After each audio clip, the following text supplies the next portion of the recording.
selälleen toi Hanssi Fell ja no, hupsista. Ja vyörytyksiä siinä niistä taas pari pinnaa ja vielä lisää vyörytyksiä, vaikka on noin iso mies.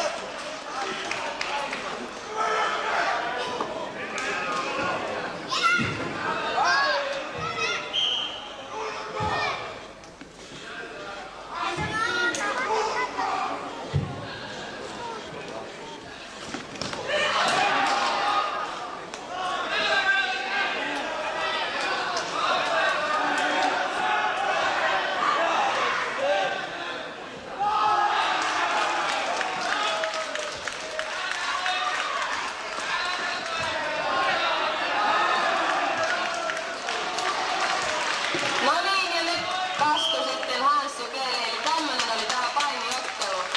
Eli nyt jaetaan pojille sitten palkinnot, eikä aika hauskalta näyttänyt, vaikka olisi ajatellut, että noin iso mies, niin tottahan se pyörittelee tuollaista pienempää miestä kuinka vaan, mutta kyllä se on tämä ammattitaito, kun on 20 vuotta paininut, niin... No niin, miltäs pojat tuntuu? Kysytäänpä Hanssilta ensin. Kyllä poika osaa vieläkin painia. Näin, no miltä se joukosta tuntuu?